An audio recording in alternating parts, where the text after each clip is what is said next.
Maria Konopnicka. Pranie.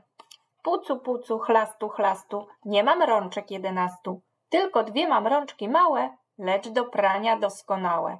Umiem w cebrzyk wody nalać, umiem wyprać, no i zwalać. Z mydła robię tyle piany, co nasz kucharz ze śmietany.